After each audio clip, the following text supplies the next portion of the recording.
بسم اللہ الرحمن الرحیم۔ السلام علیکم۔ سورہ کہف میں ارشاد باری تعالیٰ ہے کہ پھر ذوالقرنین نے سامان سفر تیار کیا۔ جب وہ دو پہاڑوں کے درمیان پہنچا تو اسے وہاں ایک ایسی قوم ملی جو مشکل سے کوئی بات سمجھتی تھی۔ ان لوگوں نے کہا، اے ذوالقرنین، یاجوج اور ماجوج اس سرزمین میں فساد پھیلاتے رہتے ہیں، لہٰذا اگر تو کہے تو ہم تیرے لیے کچھ محصول اکٹھا کر دیں تاکہ تو ہمارے اور ان کے درمیان ایک بند تعمیر کر دے۔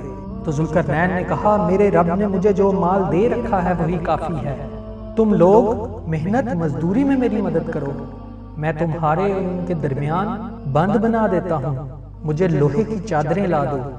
آخر جب اس نے دونوں پہاڑوں کے درمیانی خلا کو پاٹ دیا تو لوگوں سے کہا، اب آگ دہکاؤ، حتیٰ کہ جب یہ آہنی دیوار بالکل آگ کی طرح سرخ ہو گئی تو ذوالقرنین نے کہا، لاؤ اب میں اس میں پگھلا ہوا تانبا انڈیلوں گا۔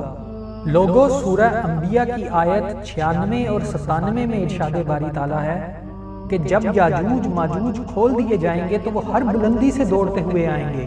اس وقت سچا وعدہ پورا ہونے کا وقت آ پہنچے گا۔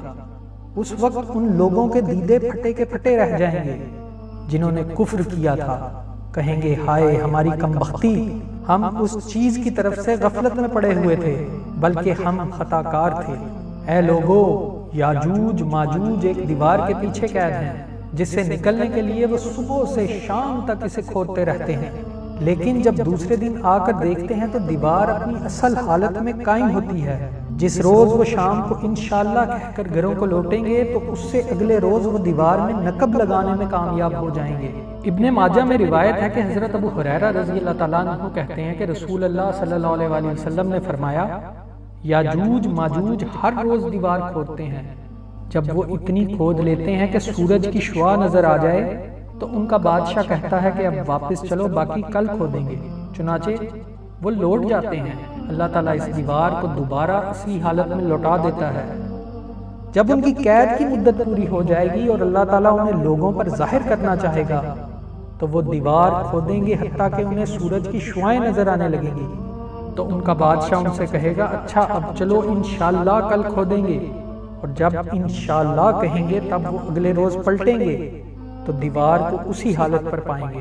پھر کھدائی شروع کر دیں گے اور باہر نکل آئیں گے، پانی ختم کر ڈالیں گے، لوگ اپنے اپنے قلعوں میں پناہ لیں گے، قلعوں سے باہر کوئی نہیں بچے گا۔ پھر وہ اپنے نیزے آسمان کی طرف پھینکیں گے جو خون آلود ہو کر زمین پر گریں گے، اور یاجوج ماجوج کہیں گے، ہم نے زمین والوں کو بھی مغلوب کر دیا اور آسمان والوں پر بھی غالب آ گئے۔ تب اللہ تعالیٰ ان کی گردنوں میں کیڑا پیدا فرما دے گا اور زمین کے جانور اور مویشی ان کی لاشوں کا گوشت اور چربی کھا کھا کر خوب موٹے تازے ہوں گے۔ اے لوگو، دجال کے قتل کے بعد حضرت عیسیٰ علیہ السلام کے عہد خلافت میں ہی یاجوج ماجوج نکلیں گے۔ ان کی تعداد اس قدر زیادہ ہوگی کہ ان کی نصف تعداد بحیرہ تبریہ کا سارا پانی پی جائے گی۔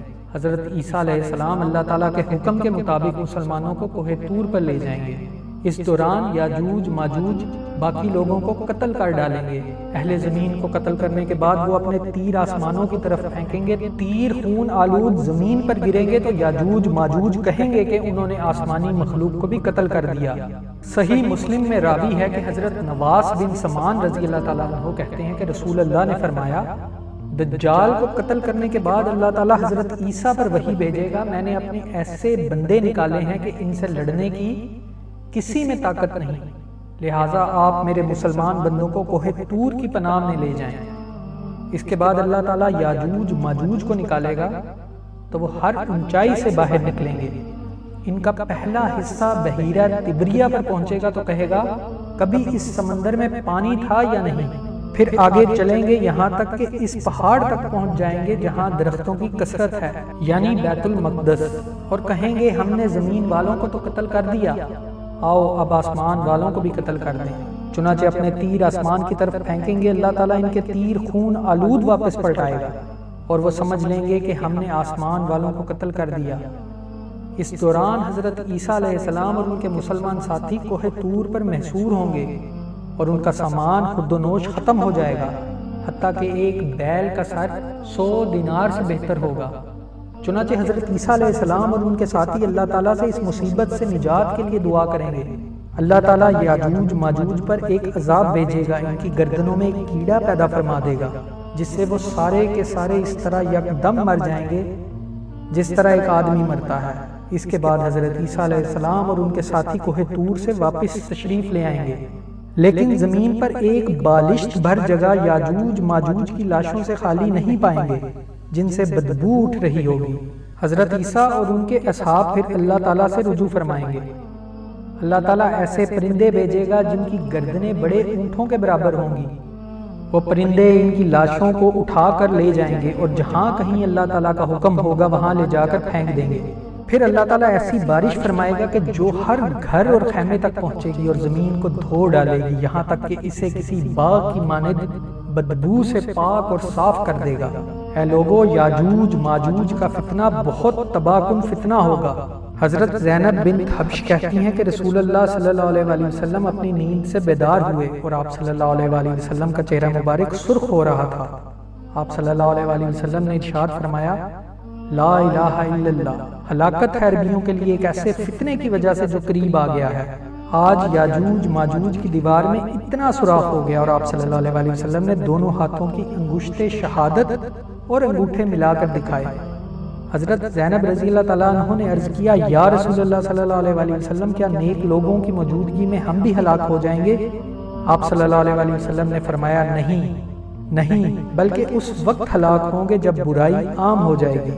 اے لوگو، یاجوج ماجوج اولاد آدم سے ہیں، اور طبرانی میں آتا ہے کہ حضرت عبداللہ بن عمرو رضی اللہ تعالیٰ عنہ نبی اکرم صلی اللہ علیہ وآلہ وسلم سے روایت کرتے ہیں کہ آپ صلی اللہ علیہ وآلہ وسلم نے ارشاد فرمایا، یاجوج ماجوج آدم کی اولاد سے ہیں، اگر وہ آبادیوں میں بھیج دیے جاتے تو لوگوں کے اسباب زندگی یعنی معیشت تباہ کر دیتے۔ طبرانی میں ہی حضرت ابن حرملہ رضی اللہ تعالیٰ عنہ کہتے ہیں کہ رسول اللہ صلی اللہ علیہ وآلہ وسلم نے خطبہ میں ارشاد فرمایا، تم لوگ کہہ رہے ہو کہ اب دشمن نہیں رہا، حالانکہ تم لوگ ہمیشہ اپنے دشمنوں سے جہاد کرتے رہو گے حتیٰ کہ یاجوج ماجوج نکل آئیں گے، چوڑے چہروں والے، چھوٹی آنکھوں والے اور سرخی مائل سیاہ بالوں والے، ہر بلندی سے دوڑتے آئیں گے۔ ان کے چہرے چمڑا بھری ڈھال جیسے ہوں گے، یعنی موٹے ہوں گے۔